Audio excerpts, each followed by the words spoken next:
So is the shipper liable for making a payment to a carrier if he hired a freight broker? That freight broker did not meet their obligation and pay the carrier.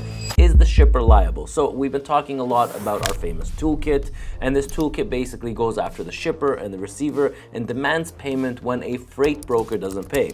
So here at ET Transport, we deal with sometimes when freight brokers don't pay the invoice. They're stretching it 60 days, 70 days, giving us the runaround, and then sometimes in some cases the freight broker actually closes his doors. Now, what are you supposed to do as a carrier? Well, we're not going to let this fly, so we contacted the manufacturing plant. We sent them our case law. We sent them the reason why they're liable. Usually we get the response back, hey, I want to clarify that as the recipient of the delivered products, we have fulfilled our payment obligation directly to the delivery company in accordance with our agreement. So usually when you go after the shipper and the receiver, they'll tell you one of three things. Number one, we're not liable. Number two, we didn't arrange for the transportation. Or number three, we already paid the broker, you should be going after them. Well, in any one of those three scenarios, you can still bombard the shipper and the receiver, forcing them to pay, because there are case laws out there which deem the shipper and or the receiver, there are different case laws in our toolkit that deem the shipper and the receiver in different cases liable to pay a second time. Therefore, they cannot run away from it. But look at the responses, and I want you to see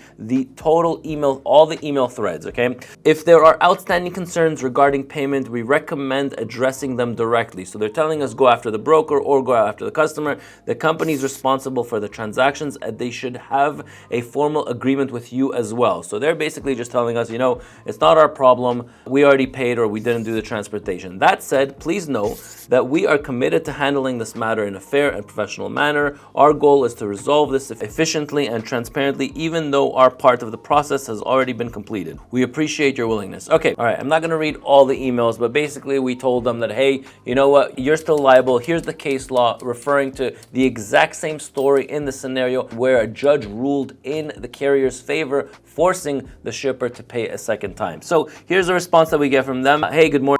Thank you for your message. I apologize for any inconvenience this caused. I understand your frustration regarding the delayed payment. I would like to remind you that we have fulfilled our payment obligations. Well, no, you haven't, because there are case laws that work against what you're saying. Basically, back and forth, we give them the case law, and this is what you need to know. Hello?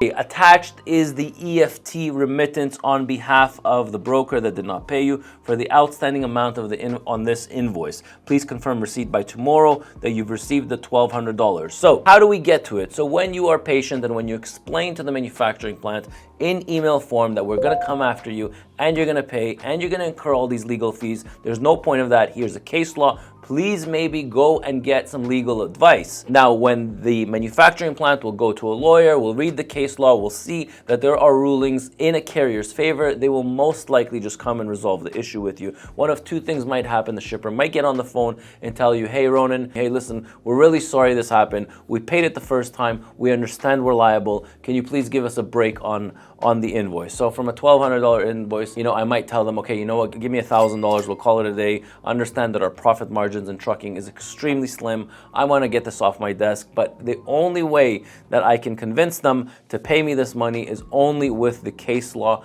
that I put in front of them, and basically it makes them liable to pay a second time. When they read a story of big manufacturing plants that had to pay a second time around, even though they hired a freight broker and that freight broker defaulted, then they're a lot more open to talking to you and resolving the matter. But I think what we need to do right now is, the best things about all this is that when a freight broker gave you a load, they closed their doors, they didn't pay you the invoice, this actually can be a potential customer for you. So what I'm going to do right now is I actually want to give this company a call, and we are going to thank Miss for her payment. Thank you for calling. Hi, how are you? Okay. Ronan here from ET Transport. I know. Oh, first of all, I wanted to say thank you very much for the payment, and I'm really sorry that we had to put you in a situation like this. I know that it's it's not the best of situations. I understand the email. So many go through in and out. Yeah.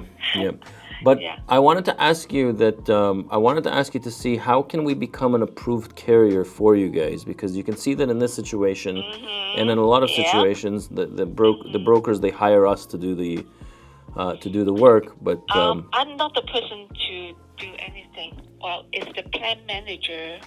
and he is the one that who deal with this like all those stuff, right? So I can send you his contact information. Oh, that would be great. Talk to him. He know about what's going on about you guys, Perfect. right? Perfect. Yeah, he is the person you should talk to. That's awesome. Okay, great. I'm just doing the invoice. Thank All you. right. Thank you. Well, we hope we got your business. Yeah, for because sure. For sure. It's really good price for us too. I have a feeling we're gonna be we'll be working together. Yes, I hope so. Sounds good. All If you right, can just nice take talking to you. thank you. If you Yeah, could just take the you second too. and write the email with his contact, I'd appreciate it. Yeah, I will. All right. Don't worry. Bye-bye. Okay. Bye. Bye. Okay, great. It would be beneficial for both of us to work together. Number one, I mean, in this particular situation, if the broker messed up, then why not cut a broker out? So what would happen if I wouldn't reach out to her, then they might have to seek another broker to work with. But this way, I mean, you could see how open they are to working directly with us and for us to be working directly with them. So be patient and things end up working out for the best. Well, the game plan from here on in is obviously I'm going to get the email. The guy already knows who I am. It's usually a very fairly deal to close. So again, when these things happen, probably about 7-10 times a year, most of the time I end up getting the customer and they work directly with ET Transport. A win for us, and you know what? Somebody lost them as a customer. That's too bad for them. I'm Ronan, and I'll catch you in my next video.